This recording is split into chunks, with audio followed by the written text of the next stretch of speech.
கர்த்தருடைய பரிசுத்த நாமத்திற்கு மகிமை உண்டாவதாக. பைபிள் ஸ்டடி படிக்கிற ஒவ்வொருத்தருக்கும் கர்த்தராகிய இயேசு கிறிஸ்துவின் இனிய நாமத்தில் வாழ்த்துக்கள். பாஸ்டர் சந்திரசேகர் பைபிள் ஸ்டடி நடக்கும்போது சில முக்கிய கருத்துக்களை நம்ம மத்தியில் பகிர்ந்துக்கிட்டாரு. அதை தான் நான் அவங்க மத்தியில் இன்றைக்கி ஆடியோவாக நான் பேசி போட கர்த்தர் கிருபை கொடுக்குறாரு. முதல் காரியம், நம்ம பைபிள் ஸ்டடி படிக்கிற எல்லாருமே வேதத்தின் மகத்துவங்களை அறிந்து கொள்ளும்படியாக, வேதத்தில் அதிசயங்களை காணும்படியாக, வேதத்தில் நமக்கு மறைந்திருக்கிற அநேக பொக்கிஷங்களை நம்ம தேடும்படியாக தான் நம்ம பைபிள் ஸ்டடி படிக்கிறோம். அதில் 3 காரணம் பாஸ்டர் சொன்னார். முதல் நம்ம எப்படியாப்பட்ட மனுஷனாக இருந்தாலும் நம்ம ரட்சிக்கப்பட்டு கர்த்தருக்குள்ள வந்ததுக்கப்புறம் அன்டில் நம்ம இயேசு சந்திரிக்கிற அந்த நிமிஷம் வரைக்கும் கண்டிப்பாக ஒவ்வொரு மனுஷனுடைய வாழ்க்கையிலும் சாத்தான் சில டெஸ்ட்டுகளை வைப்பான், பிசாசு சில பரீட்சைகளை வைப்பான். இயேசுநாதர் 40 நாள் உபவாசம் இருந்துட்டு வந்தவொடனே முதல் டெஸ்ட்டு பிசாசு இந்த கல் அப்பமாக்கு, மேலேருந்து கீழே குதி அப்படின்னு டெஸ்ட்டு வச்சான். ஆனால் அவர்கிட்ட வசனம் இருந்ததுனால அந்த வசனத்தை சொல்லி ஜெயிச்சார். அப்புறம் சிலுவைக்கு போகும்போது சொல்கிறாரு, இதோ உலகத்தின் அதிபதி எடுத்துகிட்டு வரான், ஆனால் என்கிட்ட எதுவுமே இல்லை அப்படின்னாரு.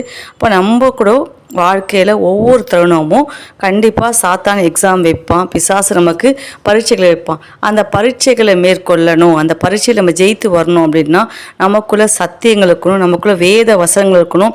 அப்போ தான் நம்ம கேட்ட வசனம், அப்போ தான் நம்ம கேட்ட சத்தியங்கள் அந்த சபை நமக்கு நிச்சயமாக கை கொடுக்கும். அதனால் வேதத்தை நல்லா தரவாக படிக்கணும், வேத வசனங்களை மனப்பாடம் பண்ணணும். அந்த வசனங்கள் தான் சாத்தான மேற்கொள்ள, பிசாசை ஜெயிக்க நமக்கு ஒரு ஆயுதமாக இருக்கும். 2வது காரணம் அப்படின்னா, வாழ்க்கையில் நிறைய சர்க்கம்ஸ்டன்சஸ், அதாவது நிறைய சூழ்நிலைகள் நமக்கு வரும். ஒரு மனுஷனுடைய வாழ்க்கையில் ஒரு நாளைக்கு எத்தனையோ சூழ்நிலைகள், வாழ்க்கையில் ஸ்டெப் பை ஸ்டெப் நம்ம முன்னேறும்போது படிப்பு, அப்புறம் வேலைக்கு போகிறது, கல்யாண காரியங்கள், வீடு வாங்கிறது, நகை போடுறது, மருந்து மாத்திரை எடுக்கிறது, இந்த மாதிரி ஒவ்வொரு சம்பவத்திலும் நமக்கு நிறைய சூழ்நிலை கடந்து வரும். அந்த சூழ்நிலைகளை நம்ம ஜெயிக்கணும் அப்படின்னா நமக்குள்ள சத்தியங்களும் வேத வசனங்களும் இருக்கணும். இப்போ நம்ம ஒரு பையனுக்கு பொண்ணு பார்க்க போகிறோம், நல்ல இடத்துல 3 சம்மந்தம் வருது. அப்போ நம்ம எதை செலக்ட் பண்ணுறது? அப்போ போய் பாஸ்டர்கிட்ட போய் அனுமதி கேட்க முடியுமா? பாஸ்டர் 3மே நல்லதாகுது, அது எதை நான் செலக்ட் பண்ணுறது தெரியல.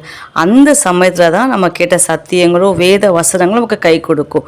வேலை, நம்ம தேடுற வேலையை விட பெஸ்ட்டு வேலையாக 4-5 வேலை கிடைக்குது. அந்த 4 எந்த வேலையை நம்ம சூஸ் பண்ணணும்னு தெரியாத நம்ம திகைக்கும் போது அப்போ தான் நம்ம படித்த வேத சத்தியங்களும் வேத வசனங்களும் நமக்கு நிச்சயமாக அந்த சமயத்தில் கை கொடுக்கும். அதனால் ஒவ்வொரு மனுஷனுடைய ஒவ்வொரு விசுவாசிகள் வாழ்க்கையிலும் நிறைய சூழ்நிலைகள் நம்ம கடந்து போக வேண்டிய நேரங்கள் வரும். வேலையில், திருமண காரியத்தில், அந்த மாதிரி நேரங்களில் நம்ம திகைக்கக்கூடாது. அப்போ நம்மளும் கர்த்தரும் சேர்ந்து சில முடிவுகள் எடுக்கணும். நம்மளும் கேட்ட வசனங்களும் சேர்ந்து, இந்த வசனத்தின் அடிப்படையில் நான் இதை தீர்மானம் பண்ணுறேன், நான் கேட்ட சத்தியத்தின் அடிப்படையில் நான் இந்த வேலையை தேர்ந்தெடுக்கிறேன், நான் கேட்ட வார்த்தையின் அடிப்படையில் வேத வார்த்தைகள் அடிப்படையில் இந்த திருமணத்தை காத்து நான் முடிவெடுக்கிறேன் அப்படின்னு சொல்லி நம்ம அந்த சூழ்நிலையில் கடந்து வர கர்த்தருக்கு கிருபை கொடுக்கணும். அப்போ வாழ்க்கையில் ஒவ்வொரு ஸ்டேஜ் பை ஸ்டேஜ் நமக்கு எக்ஸாம் உண்டு. அந்த எக்ஸாமை நம்ம ஜெயிக்கணும் அப்படின்னா நமக்குள்ள வசனங்கள் இருக்கணும், நமக்குள்ள சத்தியங்கள் இருந்தால் தான் நம்ம ஜெயிக்க முடியும். 3வது என்ன சார் பாஸ்டர்னா, இந்த வாழ்க்கையில் அச்சீவ்மெண்ட், ஆசீர்வாதங்கள் வரணும், வாழ்க்கையை வெற்றிகரமாக முடிக்கணும், வாழ்க்கையை ஜெயிக்கணும் அப்படின்னு நமக்கு வேணும்னா அதுக்கு நமக்கு உண்மையில் வேத சத்தியங்களும் வசனங்களும் வேணும். ஒன்றுமே இல்லாமல் சில பேர் நல்லா முன்னுக்கு வந்துடுவாங்க. சில பேர் நிறைய ஞானம் இருக்கும், நிறைய அட்மினிஸ்ட்ரேஷன் பவர் இருக்கும், நல்லா பொறுப்பாக இருப்பாங்க, ஆனால் அவங்க ஜெயிக்க மாட்டாங்க. அதுதான் ரகசிய, அதாவது ஆசீர்வாதத்தை சூட்சமும். எப்படி அந்த ஆசீர்வாதத்தை அவங்க பெற்றுக்கொள்கிறாங்க, எப்படி அந்த ஆசீர்வாதத்தை அவங்க சுதந்திரித்து கொள்ளுகிறாங்க, எப்படி அந்த ஆசீர்வாதத்துக்கு அவங்க சுதந்திரவாளி ஆகிறாங்க, வாழ்க்கையில் எப்படி அவங்க ஜெயித்தாங்க அப்படின்றதுக்கு நம்ம கேட்ட வசனங்களும் நம்ம படிக்கிற சத்தியங்களும் தான் அந்த சமயத்துக்கு கை கொடுத்து உதவும். ஒவ்வொருத்தரையும் கர்த்தர் ஒவ்வொரு விதமாக யூனிக், ஒவ்வொரு மனுஷனும் தனித்துவமாக கர்த்தர் நடத்துவார். அப்போ நம்ம வாழ்க்கையில் வெற்றி அடையணும், ஆசீர்வாதமாக வாழ்க்கை முடியணும் அப்படின்னா நமக்கு வசனங்கள் முக்கியம், சத்தியங்கள் முக்கியம். 3 காரியம். 1, சாத்தான ஜெயிக்கணும் அப்படின்னா நமக்கு வசனங்கள் வேணும்.